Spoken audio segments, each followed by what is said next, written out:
Hey everyone, I hope you're all doing well today. This time we are going to be looking at an anime that I did not know existed, but it makes a lot of sense for this one to have been made into an anime. This is Ninja Gaiden. It's really good. It is a really good movie. It's a little weird, but it matches, what the game is. The game's kind of strange as well. So I want to say the animation in this is really good. The story is pretty good too. It kind of expands on what the games were doing. And, it kind of makes me wish that this had been turned into like a live action movie instead of just being an anime. Because in all honesty, it really could have been a live action movie, and it would have been really awesome. If there is a Ninja Gaiden live action movie out there, definitely let me know. The plot of the movie is pretty simple. The main character, Ryu, has to stop some weird demon from, being born. He doesn't stop it and then has to fight it at the end. There's some other stuff that goes on, but that's pretty much the gist of it. Now, this was kind of a pain in the ass to cut around because the fight scenes are really awesome, but they get really bloody really fast. This is 90s anime where they did not give a crap about anything. This is a fairly mature movie. It stops just short of going into any nudity at all, but there's a lot of blood in this. So Ryu is fighting these guys. Let me talk about the bad guys really quick. Or I'll hold off on that. So Ryu's fighting these guys. He also has his girlfriend that he's protecting. And then there are some side characters added in. You have this detective agency that is working kind of in parallel with Ryu. And it's kind of cool, to be perfectly honest. Now, because I wasn't able to find a dubbed version of this, I was reading subtitles the whole time, and that kind of distracted from what was going on, which sucked a little bit, but it is what it is. I'm sure there is an English dub out there, but I could not find it when I was looking for another version of this. The version that's on YouTube is the one with subtitles, and that's the one that I ended up watching. So like I mentioned, you've got Ryu, he's doing his thing, and he has the detective agency that's with him, and the back and forth between the detectives and Ryu, basically the back and forth between all the detectives is kind of awesome. And it takes up a lot of time, because I'm guessing they couldn't figure out how to really pad this thing out and turn a story which is pretty awesome in the first game and in the second game, and they either couldn't or wanted to go in just a completely different direction. So they didn't really, at least from when I played the first game, they didn't adapt that plot for the most part, and they went with this.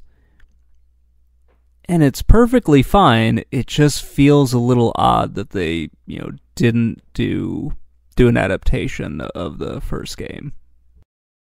I actually wasn't able to find too much information on the movie, but it is kind of fun that it does take its own plot. But it sort of pulls away from the first game where it was all about, Ryu trying to get revenge on the big bad guy. And you don't really see the CIA agents in here or anything like that. Or I guess the detectives are supposed to be those. It is an OVA, so they went off in their own direction and everything. It's cool, and it adds stuff to the actual story. And maybe it's just a completely different Ryu. That's possible. Yeah, you never know. Anyway, it's just a really fun movie. It does go in some weird directions that we'll get into in a bit, like when they I think they're supposed to be like mutants and everything, but they very well could be demons. Some parts of the movie are a little strange. I'm not gonna lie about that one. It does get a little weird as it goes on. The fight scenes in it are just absolutely spectacular, though. So like, because the movie has to go in this direction. So the detectives are kind of working against Ryu at first, because they don't really know who he is. And they stumble into this lab, and it's just filled with, like, fetuses and weird, disturbing shit. At least disturbing stuff if you were, 5 in 1990. Now it's pretty tame, but it is it's a little creepy. Kind of reminds me a little bit of the scene in Alien Resurrection where they walk in the room and there are just all those Ripleys that are like in various stages of dissection and whatnot. At least that's the way it feels.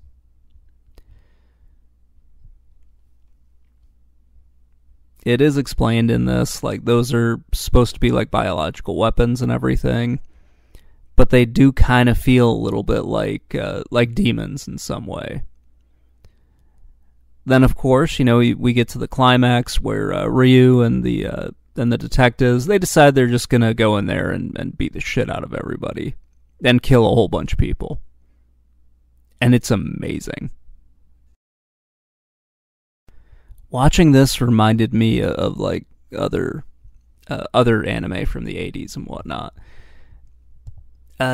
Not necessarily in the same way that like Akira hit me, but stuff like Genocyber that was just absolutely bizarre and I didn't understand what was going on.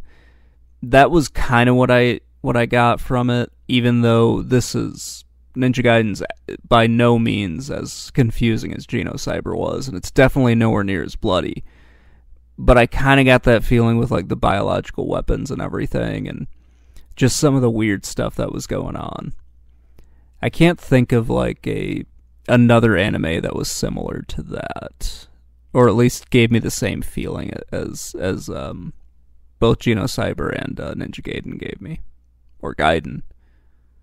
How do you pronounce it? Do you pronounce it Gaiden or Gaiden?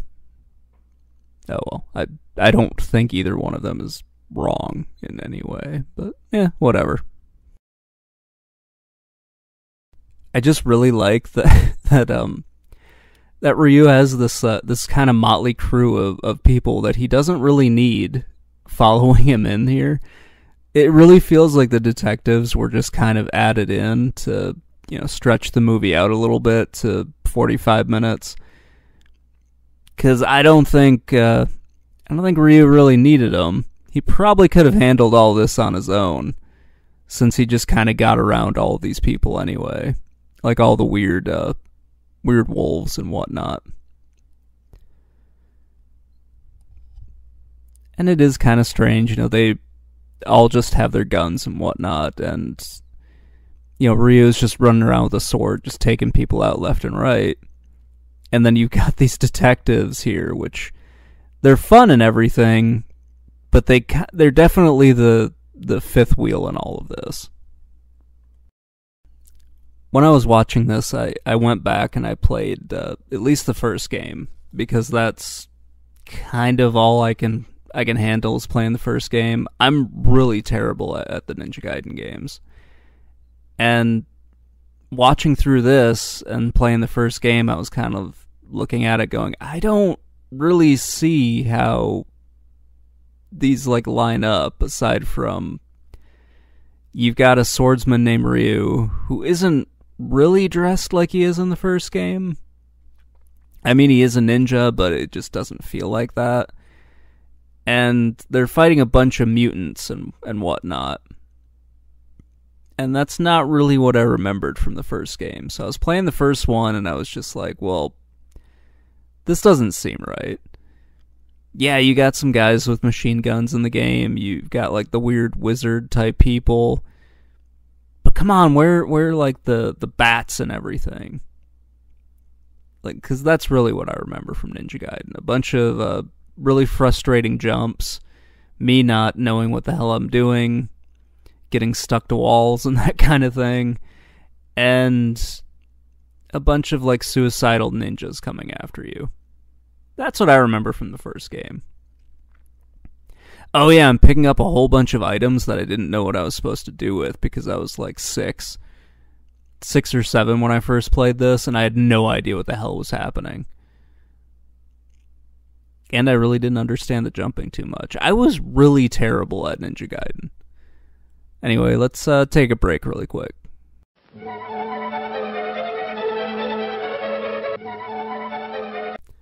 So as I'm editing all this together, I realized I left a whole bunch of fight scenes in there that I probably should have cut, but, whatever.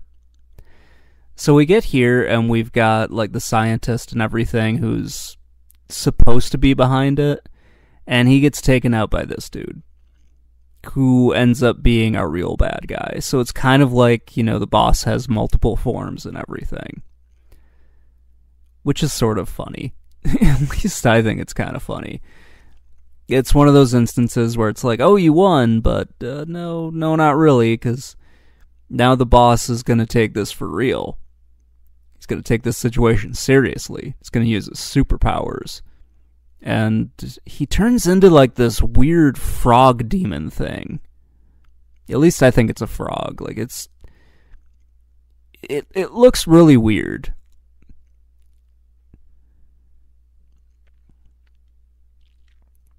So yeah, he turns into this thing, which almost looks like a discount Dragon Ball Z villain. Like, it just doesn't match what is happening. Now, granted, the game doesn't always have the best bosses, but I don't know. There's something about that guy who just makes me not really feel all that intimidated. I don't know what it is, but I just don't really feel super intimidated by the bad guy in this movie. Now, the fight scene between Ryu and this guy goes on for a while, so yeah, we've got the first boss fight in the first game here. But he kind of goes down the same way, where Ryu just sort of takes him out. They fall a ridiculous amount of a ridiculous distance, land on a statue, and then the statue lands on the big bad guy. Also, how weird is it that the big bad guy is fighting with a broadsword? I'm sure that's explained in the anime, like how he's probably an American or something, but I would have thought he would have a katana like Ryu does. But oh well. So, one thing I want to talk about in the game really quick. They have these really awesome cutscenes, which was pretty cool for an NES game, especially an action game, because you just didn't normally see this. Normally it would be just your guy running across the screen or something like that. But in Ninja Gaiden, they've got these cool kind of anime / comic book cutscenes, which are pretty awesome. So, the day is saved. Bad guy is beaten. Everything is all wrapped up. Ryu is magically still alive. His, I guess his sidekicks are all okay too. I mean, they're all happy. Little beaten up and whatnot. The blonde lady's pissed off because they left her behind and didn't take her with them. I mean, I don't know too many people who've been like, well, I didn't get to go and fight the weird monsters, but yeah, whatever. It's, it's a fairly decent ending. It leaves it open for a sequel, but as far as I know, it's a sequel that we just never really got. It would have been nice to have gotten a sequel because, it was pretty good. It stuck with, what you would expect from a Ninja Gaiden game. And yeah, it was pretty great.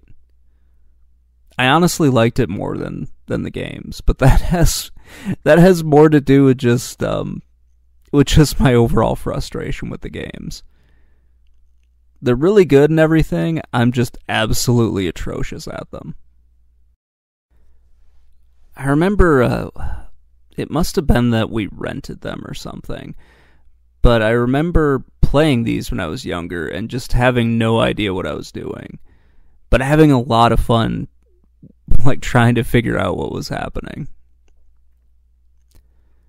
The games are still great. They do have a few issues where it's just an issue of like, this is the way games were made back on the NES. Like, this is what you would expect to happen.